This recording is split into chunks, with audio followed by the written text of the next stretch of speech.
하나님 말씀을 보겠습니다. 하나님 말씀은 구약 성경 10편 17편 1절에서 15절 말씀입니다. 구약 성경 10편 17편 1절에서 15절 말씀을 교독하도록 하겠습니다. 여호와여, 의의 호소를 들으소서. 나의 울부짖음에 주의하소서. 거짓되지 아니한 입술에서 나오는 나의 기도에 귀를 기울이소서. 주께서 나를 판단하시며 주의 눈으로 공평함을 살피소서. 주께서 내 마음을 시험하시고 밤에 내게 오시어서 나를 감찰하셨으나 흠을 찾지 못하셨사오니 내가 결심하고 입으로 범죄하지 아니하리이다. 사람의 행사로 논하면 나의 주의 말씀을 따라 스스로 삼가서 포악한 자의 길을 가지 아니하셨사오며 나의 걸음이 주의 길을 굳게 지키고 실족하지 아니하였나이다. 하나님이여 내게 응답하시겠으므로 내가 불렀사오니 내게 귀를 기울여 내 말을 듣소서. 주께 피하는 자들을 그 일어나 치는 자들에게서 오른손으로 구원하시는 주여, 주의 기이한 사랑을 나타내소서. 나는 눈동자같이 지키시고 주의 날개 그늘 아래에 삼으사 내 앞에서 나를 압제하는 악인들과 나의 목숨을 노리는 원수들에게서 벗어나게 하소서. 그들의 마음은 기름에 잠겼으며 그들의 입은 교만하게 말하나이다. 이제 우리가 걸어가는 것을 그들이 애워서서 노려보고 땅에 엎드려 넘어뜨리려 하나이다. 그는 그 움킨 것을 찢으려 하는 사자 같으며 은밀한 곳에 엎드린 젊은 사자 같으니라. 여호와여, 일어나 그를 대항하여 넘어뜨리시고 주의 칼로 악인에게서 나의 영혼을 구원하소서. 여호와여, 이 세상에 살아있는 동안 그들의 분깃을 받은 사람들에게서 주의 손으로 나를 구하소서. 그들은 주의 제물로 배를 채우고 자녀로 만족하고 그들의 남은 산업을 그들의 어린 아이들에게 물려주는 자입니다. 같이 읽겠습니다. 나는 의로운 중에 주의 얼굴을 배우리니 깰 때에 주의 형상으로 만족하리이다. 아멘. 지구상에는 많은 종교들이 있습니다. 많은 종교들이 있지만 우리 기독교가 기독교만이 참된 종교라고 하는 것은 성경에 기록된 삼위일체 하나님만이 참된 신이시기 때문입니다. 많은 종교에서 신이라고 숭배하는 것은 인간의 상상이나 또 인간의 손으로 만들어진 우상에 불과한 것입니다. 이 우상이라고 하는 것은 실제적인 신이 아니기 때문입니다. 영적인 존재, 즉 천사나 악마들도 이 삼위일체 하나님에 의해 만들어진 존재들이기 때문에 이 피조물은 결코 신이 될 수가 없는 것입니다. 그럼 왜 사람들은 참되신 이 신을 섬기지 못하고 우상을 섬기는가? 라는 것 같은 의문이 들지 않을 수가 없습니다. 많은 사람들이 참되시고 또 유일하신 하나님을 섬기지 못하는 것은 인간은 죄로 타락한 존재가 되어 있기 때문입니다. 또 우리가 생각해 볼 때 죄로 타락한 인간이라고 그러면 신의 존재를 전면 부인하고 살 것 같은데 우리 인간에게는 이 선을 추구하는 그런 면도 있고 또한 종교성이 있는 것을 보게 됩니다. 인간이 선을 추구하고 또 종교성을 가진 것은 하나님께서 우리 인간을 만드실 때 다른 피조물들과 다르게 하나님의 형상대로 우리 인간을 창조하셨기 때문입니다.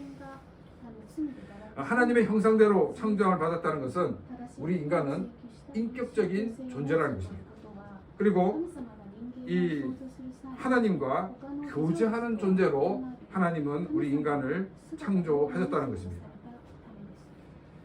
우리 인간들은 하나님과의 교제를 통해서 우리 인간으로서의 존재 가치가 드러나게 되어 있습니다. 그런데 첫사람인 아담과 하와가 범죄하여 타락함으로 하나님의 형상이 파괴되어 버리고 말았습니다. 깨어지고 남은 이 하나님의 형상의 파편은 그나마 사람들이 이 다른 동물과 다르게 사람 구실을 하며 살게 하고 있습니다. 선을 추구하고 또 종교성을 가지고 있는 것도 깨어지고 남은 하나님의 형상의 파편이 있기 때문입니다. 그러나 이 깨어지고 남은 하나님의 형상은 참되시고 유일하신 하나님을 온전히 알 수가 없게 되었습니다. 참되시고 유일하신 하나님을 알지 못하는 가운데 막연하게 절대자를 열망하지만 하나님을 만날 수 없기 때문에 자신이 상상하는 절대적인 존재를 만들어내고 또 자신의 손으로 이 절대적인 존재를 만들어내는, 그래서 그것을 신으로 숭배하는 그런 결과를 가져오게 되었습니다. 유한한 인간의 손으로 만든 우상을 이 절대자로 섬기는 것은 너무나도 이 아이러니한 일임을 우리는 알 수가 있습니다. 깨어지고 남은 이 하나님의 형상의 파편으로는 이런 아이러니한 문제를 보고도 전혀 문제의식을 느끼지 못한다는 것입니다. 왜냐하면 심각한 이 왜곡 현상이 일어나 있기 때문입니다.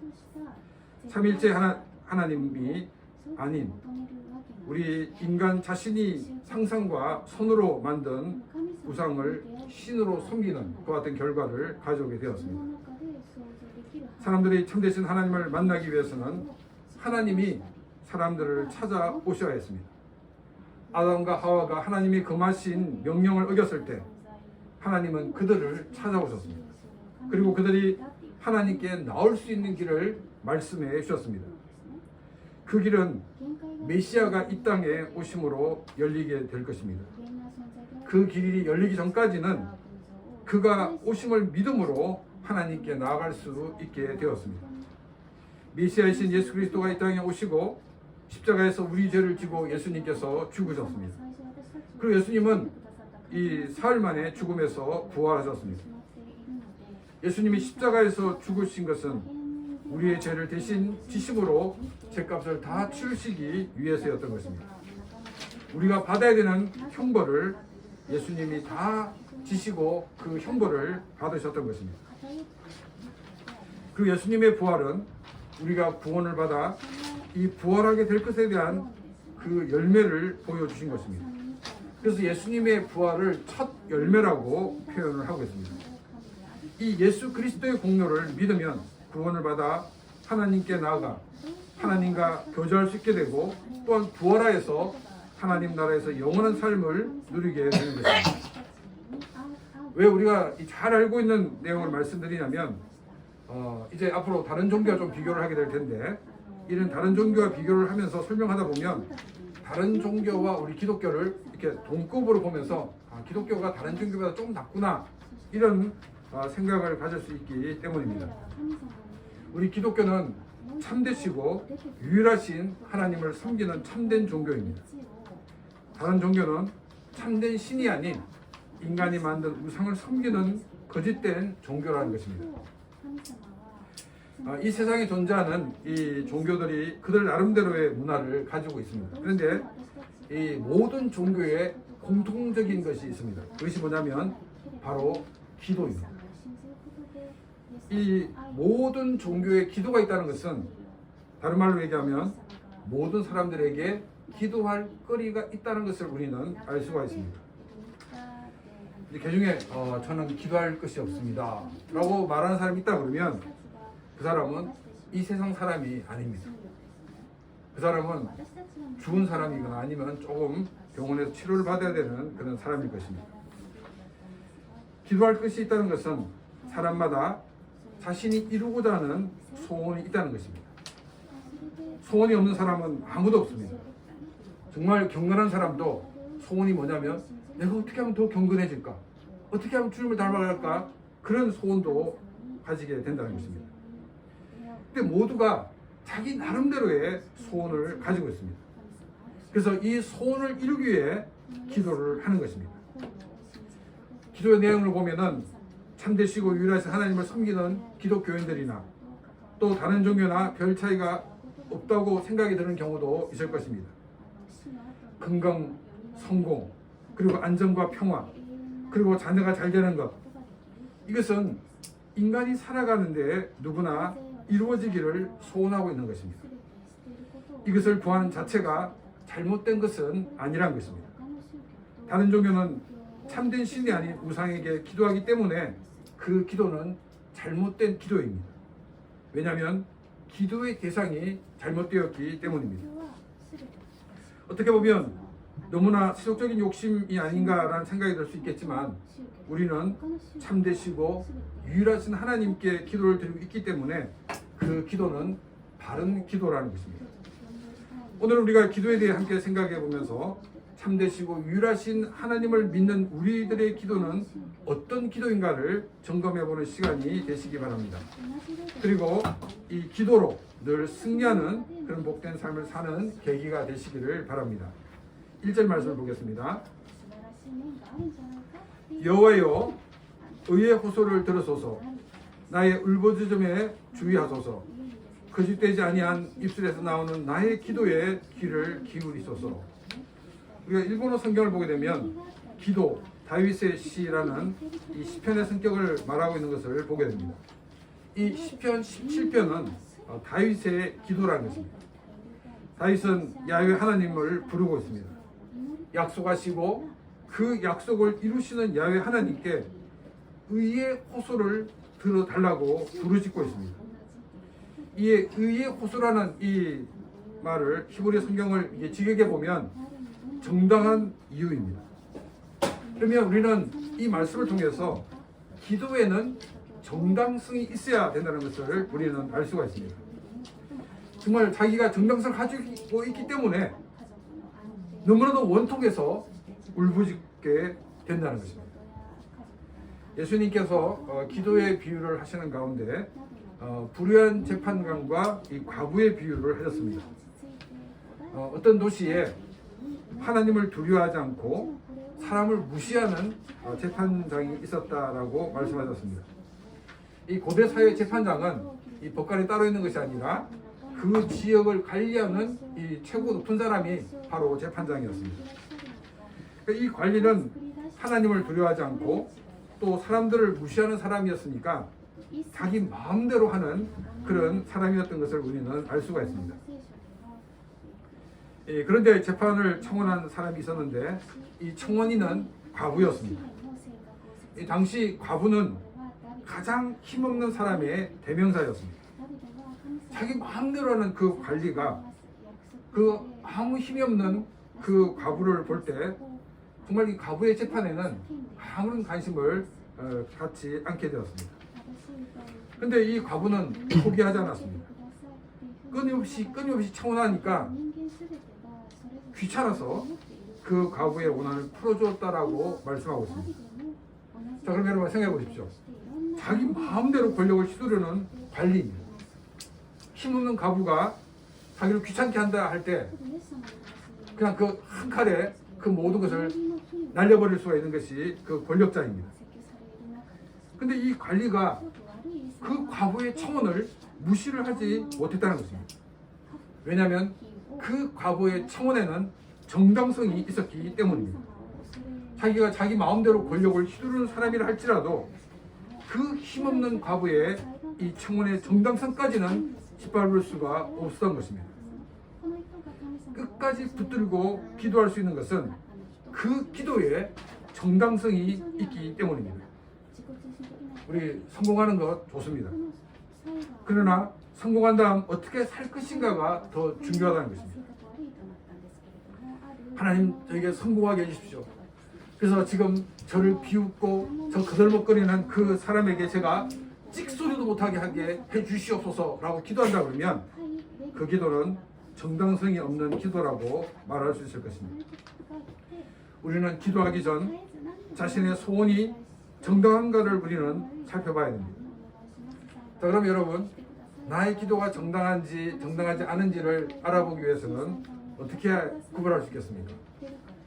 우리가 지금 내가 기도한 이 기도의 제목을 교회 앞에서 얘기할 수 있으면 그 기도는 나름대로 정당성 있는 기도라고 말할 수 있습니다.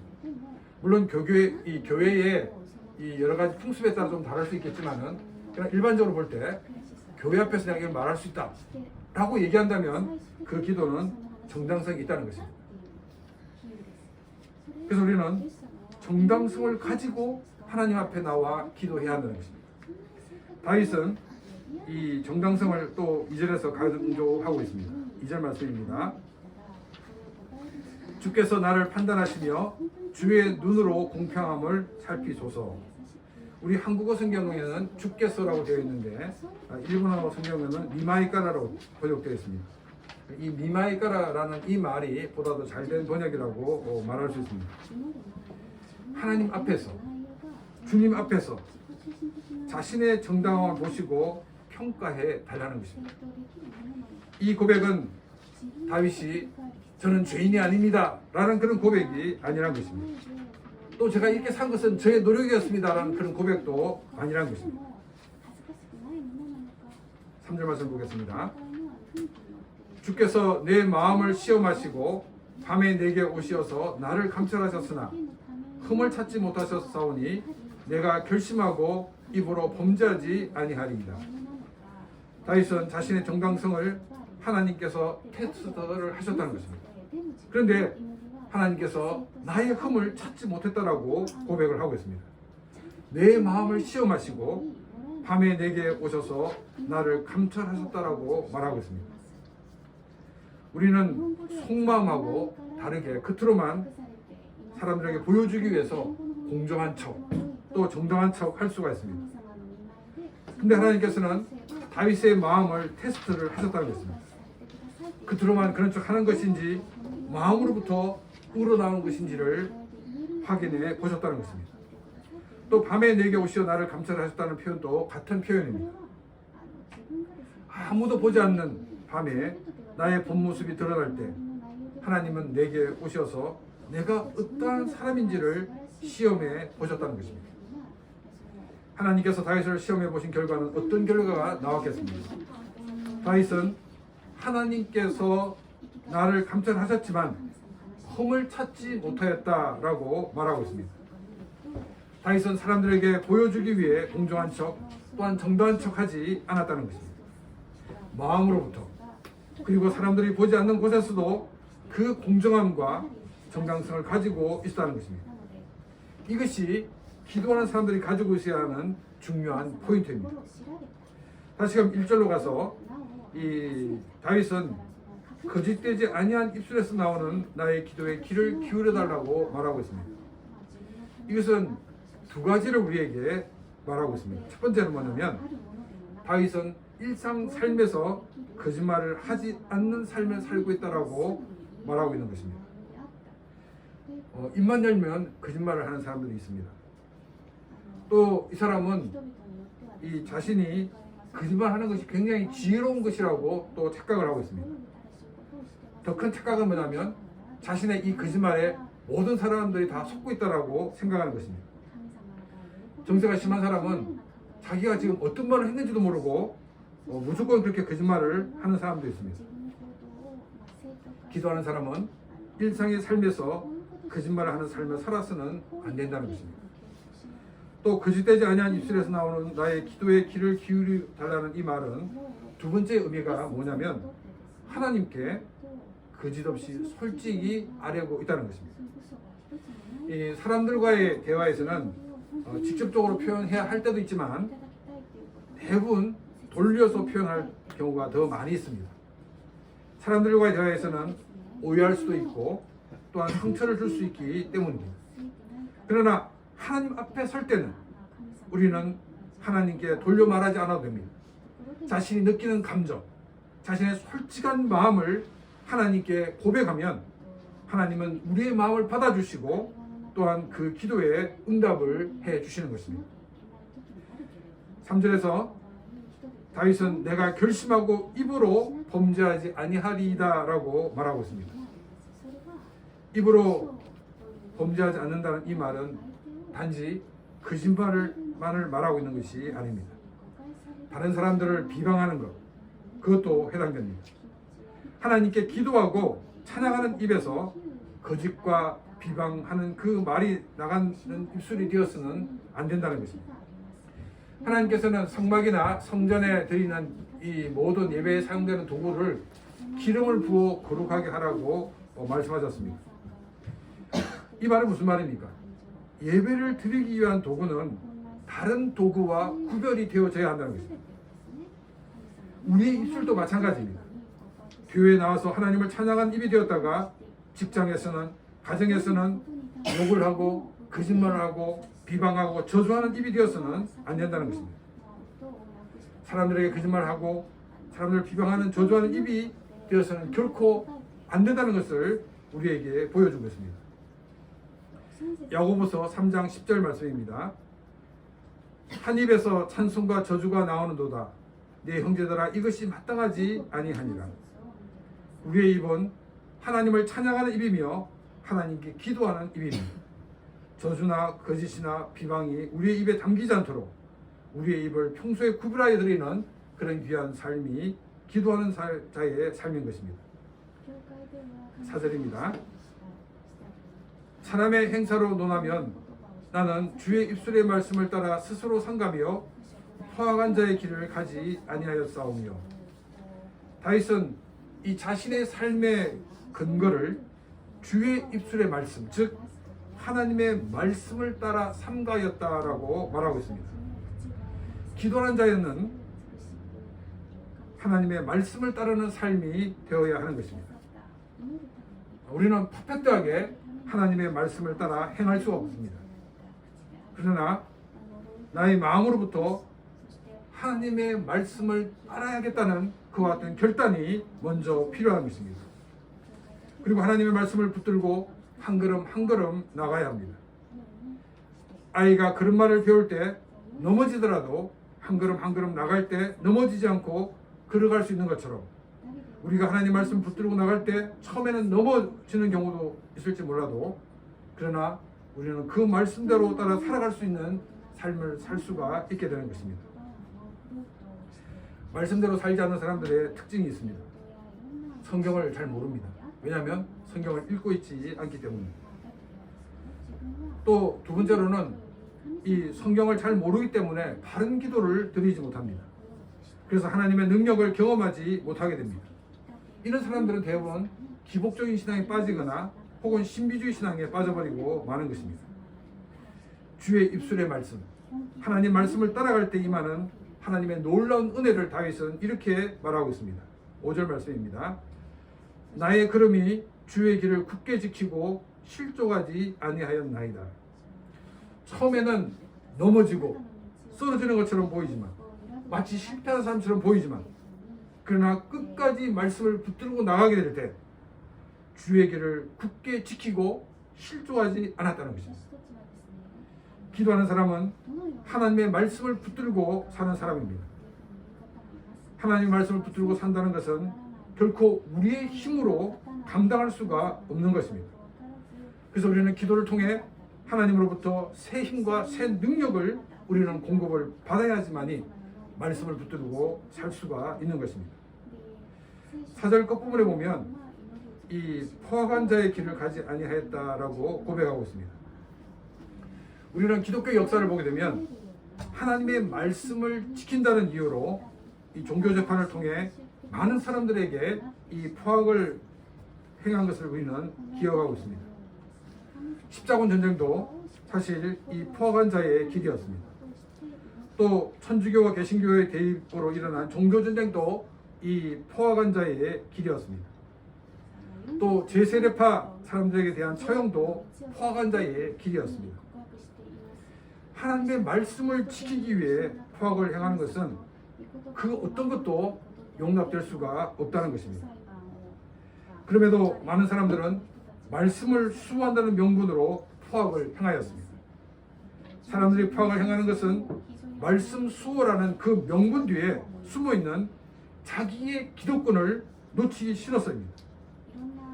또 한 가지는 이 순수한 마음으로 이 말씀을 지키는 사람들 가운데 이 빨리 뭔가 이 이르려는 열정 때문에 포악을 행하게 되는 경우도 있습니다.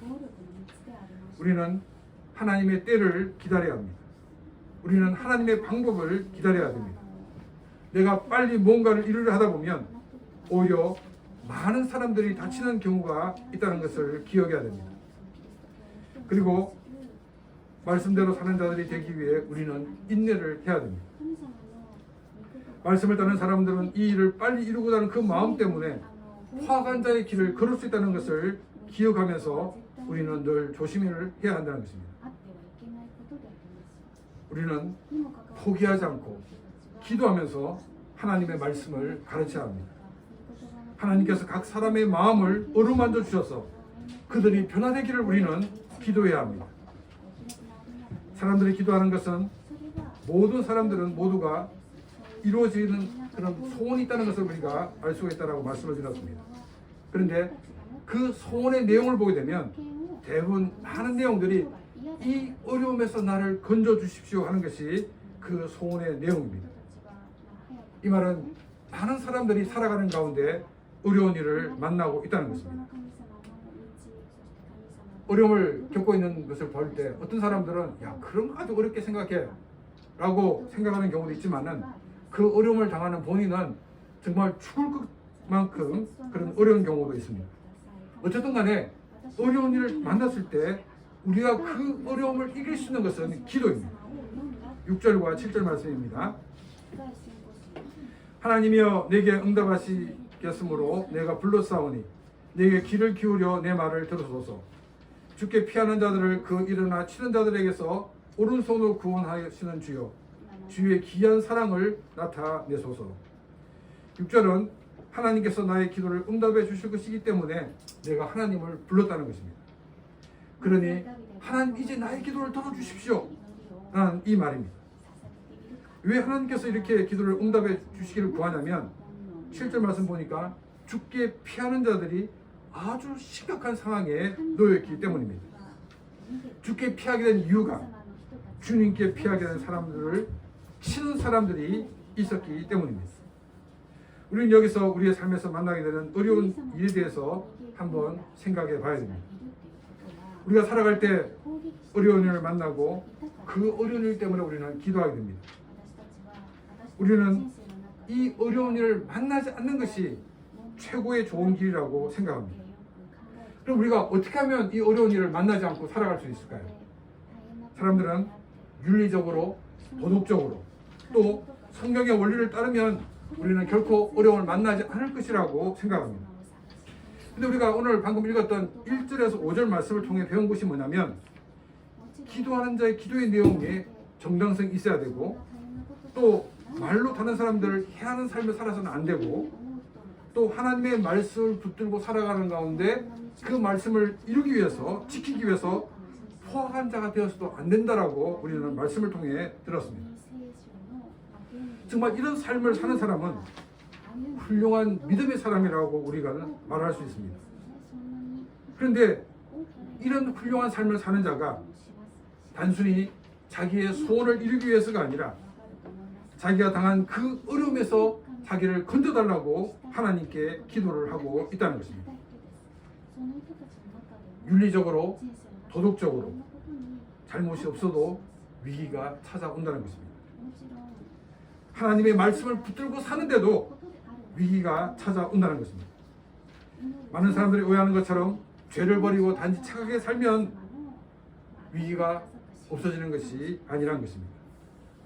7절 그리고 8절 9절 말씀에서는 위기에서 하나님께서 지켜주시고 보호해달라고 그리고 구원해달라고 간청을 하고 있습니다. 10절은 이 악을 행하는 사람들이 악을 행하는 근본적인 동기가 무엇인가를 우리에게 소개하고 있습니다. 10절 말씀입니다.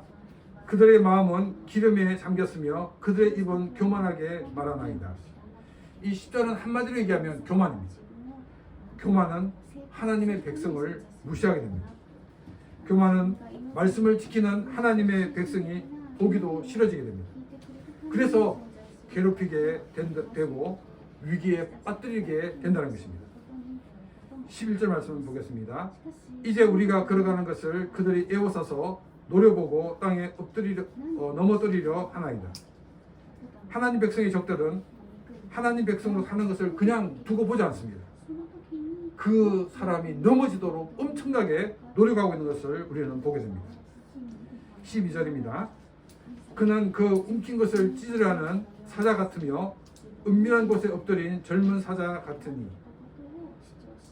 하나님 백성을 넘어뜨리는 이 사람들은 사자가 이 먹잇감을 사냥하기 위해서 이렇게 숨어 기다리는 것처럼 그 모습으로 우리 크리스천들이 하나님 백성들을 공격하기 위해서 기다리고 있다는 것입니다.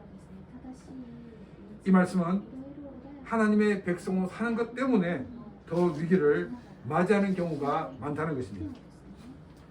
우리가 하나님 백성이 되고 난 다음 처음 만나는 위기가 뭐냐면 이 세상의 원리와 하나님의 말씀의 원리가 부딪혀 찾아오는 위기입니다. 우리는 하나님 백성으로 살아가기 위해서 더 많이 기도를 해야 하는 것입니다. 13절 말씀입니다. 여호와여 일어나 그를 대항하여 넘어뜨리시고 주의 칼로 악인에게서 나의 영혼을 구원하소서. 우리가 악과 직접 싸워 이길 수 있는 힘이 없습니다. 악은 굉장히 사악하고 교만하기 때문에 수단과 방법을 가리지 않고 우리를 공격합니다. 우리는 우리의 신념이나 또 말씀을 지키기 위해 이들과 맞서 싸워서는 이길 수가 없다는 것입니다. 우리는 방금 말씀을 보았습니다. 말씀을 지키기 위해 포악한 자가 되어서는 안 된다고 성경은 우리에게 말씀하고 있습니다. 우리는 하나님의 사람으로 하나님이 정하신 그 종로를 걸어야 합니다. 그렇기 때문에 우리는 악과 싸워서 이길 수가 없습니다. 그렇기 때문에 우리는 기도해야 합니다. 우리가 기도하게 되면 하나님께서 일어나셔서 우리를 대신하여 싸우십니다. 그리고 하나님은 우리에게 승리를 주십니다. 우리가 착하게 산다고 위기를 만나지 않는 것이 아닙니다. 오히려 하나님의 말씀대로 살면 살수록 사탄은 많은 사람들을 책동하여 하나님의 사람을 위기로 몰아넣고 있습니다. 우리가 위기를 만나는 것은 내가 하나님의 말씀대로 살고 있다는 반증이 되기도 한다는 것입니다. 우리가 하나님의 사람으로 살지 않으면 사탄은 우리에게 관심을 가지지 않습니다. 사탄은 우리를 공격하지 않습니다. 내가 하나님의 말씀을 붙들고 살고 싶을 때 우리는 더 하나님께 나와 기도해야 하는 것입니다. 내가 하나님 나라의 원리대로 살고 싶으면 우리는 더 하나님의 말씀을 묵상해야 합니다. 더 우리는 기도를 해야 한다는 것입니다. 우리가 기도할 때 하나님은 일어나 우리를 공격하는 모든 적들을 물리치시고 우리를 구원해 주시고 우리에게 승리를 주신다는 것입니다. 나는 기도한 것밖에 없습니다. 그러나 바로 이 기도가 위대한 기도인 것입니다. 이 기도를 들으시고 하나님께서 싸우시기 때문입니다. 그리고 하나님이 직접 싸우셔서 이긴 싸움이지만 하나님은 나의 승리라고 말씀을 해 주시는 것입니다. 말씀을 붙들고 기도하는 자에게 주시는 복을 14절에서 소개하고 있습니다. 여호와의 이 세상에 살아있는 동안 그들의 분깃을 받는 사람들에게서 주의 손으로 나를 구원하소서. 그들은 주의 제물로 배를 채우고 자녀로 만족하고 그들의 남은 산업을 그들의 어린아이에게 물려주는 자니이다. 이 14절은 굉장히 번역하기 복잡한 문장입니다. 근데 한마디로 얘기하면 뭐냐면은 자손들에게 많은 복을 주시겠다는 것입니다. 내가 하나님의 복을 누리는 것, 이것도 엄청난 복입니다. 근데 하나님은 나에게만 복을 주시는 것이 아니라 나의 자손들에게까지 복을 누리게 해주신다라고 말씀하고 있습니다. 그래서 하나님 말씀을 지키는 자에게는 자손 만대까지 그 복을 누리게 하신다. 그러나 그 사람이 만약에 하나님 말씀을 어기면 3, 4대까지 벌을 내리신다라고 말씀을 하고 계십니다. 우리는 우리의 자녀들에게 좋은 환경을 물려주려 합니다. 좋은 환경은 많은 재산을 물려주는 것이 아니라는 것입니다. 하나님을 향한 믿음의 유산을 우리는 자녀들에게 물려줘야 합니다. 하나님을 향한 믿음의 유산은 자녀들로 하여금 하나님의 은혜와 복을 더 많이 누리게 하는 그런 비결인 것입니다. 15절입니다. 나는 어려운 중에 주의 얼굴을 배우리니 깰 때에 주의 형상으로 만족하리이다. 기도하는 자의 누리는 복의 제일 큰 복은 주님의 얼굴을 뵙는 것입니다. 다른 말로 하면 우리 주님을 만나는 것입니다. 기도를 통해 역사하시는 하나님의 능력, 또 저걸 어떻게 넘어뜨렸느냐, 이것보다 더 중요한 것은 바로 주님을 만나는 것입니다. 이것이 만족이 되는 것이라고 다윗은 말하고 있습니다.